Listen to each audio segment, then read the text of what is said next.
welcome back to another episode of Painting Pastel with Avon. Today we are doing minis. Minis. Anything that's smaller than what you normally do could be considered a mini. Sometimes I do 8 by 8 and I call those minis. But today I'm going to be doing 6 by 9. I'm going to do 4 of them at the same time and talk to you a little bit about what I'm after. Minis are indispensable. If you haven't done a series of minis, as I paint along, I'll tell you the importance of doing minis. So let's go. It's been a while since I've done minis. These are 6 by 8 prepped with clear gesso with a little bit of grit in it. No sanding, nothing, just brushed on lightly, and the brush is tipped. Take as many brush strokes out as I can. This is no special paper. In fact, you'll see that these are nothing but the centers of conservation board when I cut some mats out years ago. When I do minis, sometimes I do 1 or 2 at a time. Today I'm going to do 4 minis. Today's purpose of doing this mini is to experiment with 4 different palettes, color palettes. I'm using the same image, but I want to see how 4 different color palettes might play out. So it depends on the purpose. Here I'm working on a color palette and exploring without putting a lot of cost into my experimentation.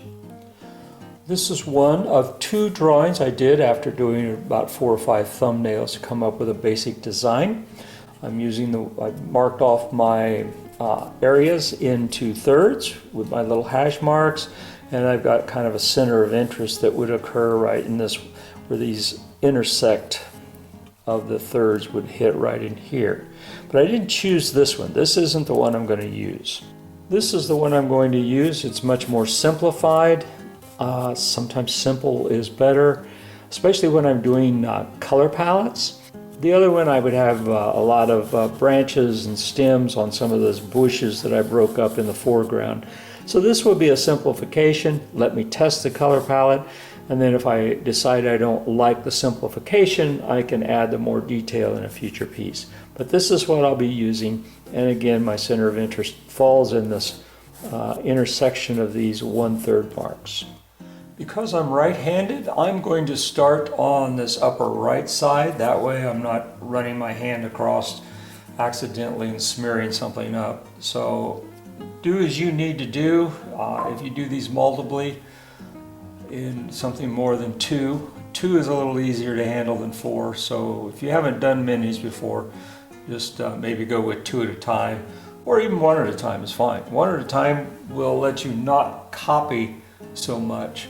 So you may find out you like that. But I like the fact that I've got something to reference. Oftentimes, they say to start with your darks first. Well, I agree with that, except I like to get my place setter in there. Otherwise, I'll get my darks in the wrong location. But I always mark off in thirds. It helps me keep out of that center area.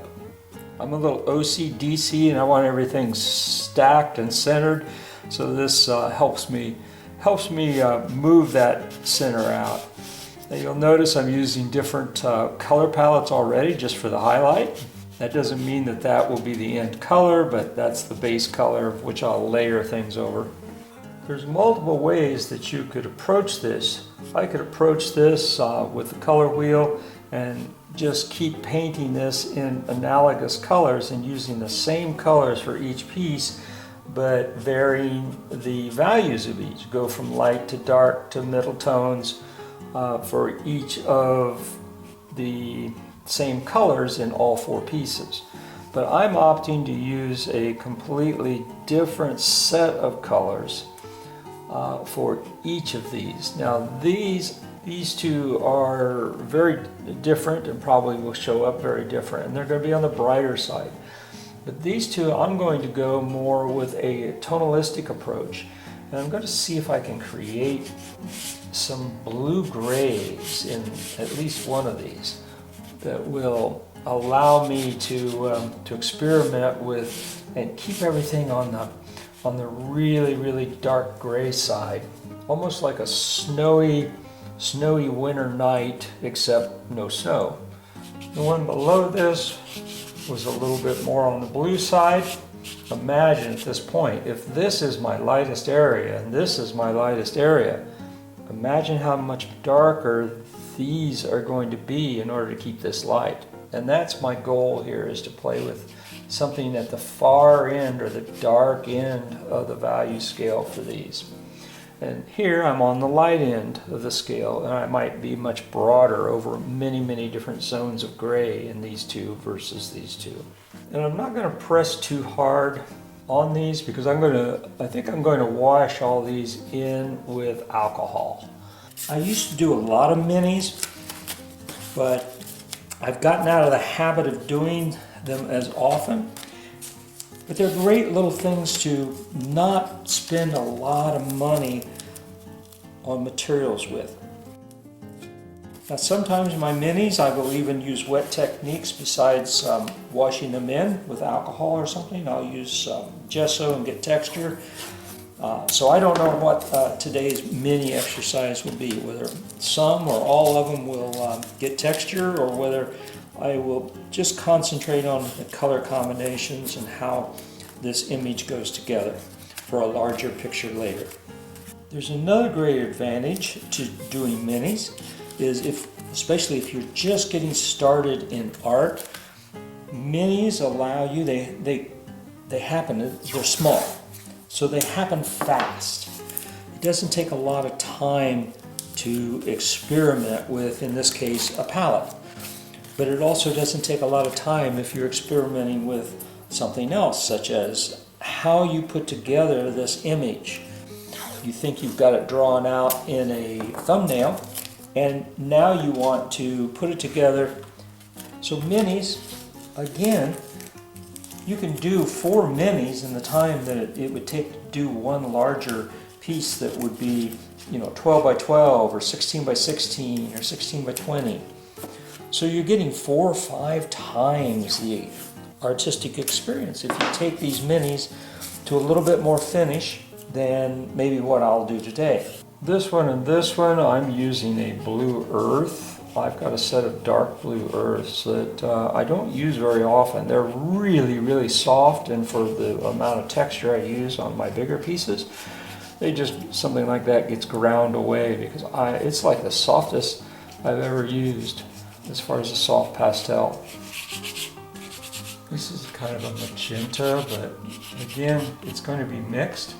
If you're just joining me, you look at my other videos, I've got tons of videos on how you layer and mix. And that's why there's not much separation there. It doesn't look like much until we start to get that alcohol on there. Keeping this palette a lot lighter. Once we add liquid, it will go dark. Okay, now I'm using isopropyl 91%. Doesn't matter whether it's 70, 91, 96. So we'll just wet these up real quick. I was beginning in art and I wanted to work through issues of a painting and a composition. Minis are a great way. I did a lot of minis. I stayed away from doing anything much bigger than a 16 by or 12 by 16, because the smaller 5 by 7s and 6 by 9s, I got tons of experience. I did a flock of birds, 100 birds. And by the time you get done doing 100 different birds, you have explored and solved a ton of problems. So minis are a great way if you're just getting started to put in the hours that you need. Somebody says that you need 10,000 hours before you master something, and minis will get you there, rather than you spend a ton of hours on one large piece only to find out that, oh, I've got this problem here in composition, I've got this problem here in color theory, I've got this problem in drawing this shape. I have to do it all over, I have to erase it, I have to scrape it off, I have to dust it off. Minis let you make those mistakes with very little cost. Okay, the alcohol is dried. I'm really liking these two here.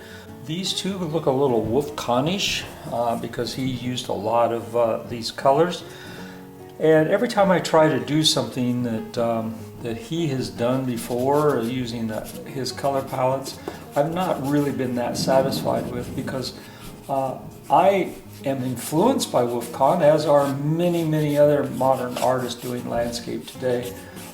But we want our work to be our own. I don't want it in the end to look like a Wolfcon. I want it to look like an Avon Waters when I'm done.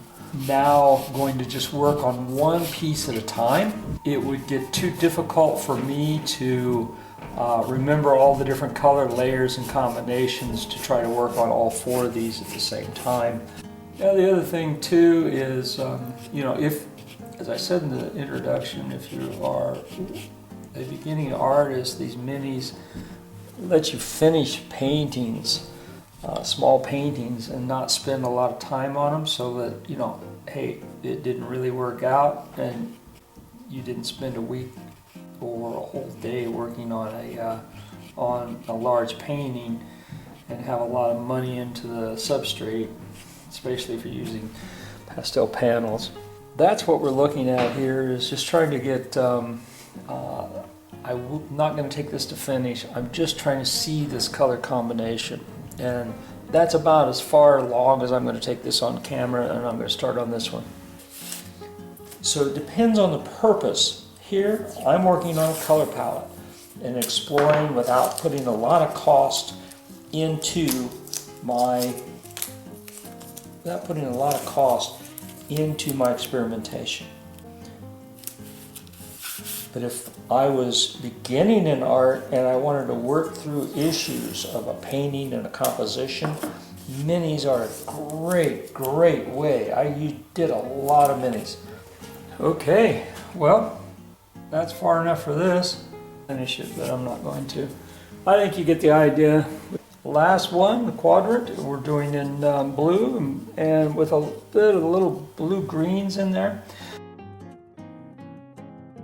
So at this point, it's the same process. Rather than you spend a ton of hours on one large piece only to find out that, oh, I've got this problem here in composition, I've got this problem here in color theory, I've got this problem in drawing this shape. I have to do it all over, I have to erase it, I have to scrape it off, I have to dust it off. Minis let you make those mistakes with very little cost. I like each of these for a different reason. Of all of them, this is probably my least favorite. Overall, I'm quite happy with these minis as color studies go.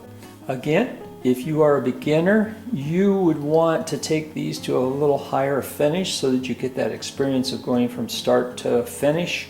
But in that particular case, I would say you would pick one palette and maybe a slight variation on a couple of these, and just experiment with using darker greens or darker blues, using darker colors or of the color hues that you select if you're a beginner, and get some experience in color mixing in using the same palette but on 4 different versions. Well, hopefully you got something out of that. It was fun.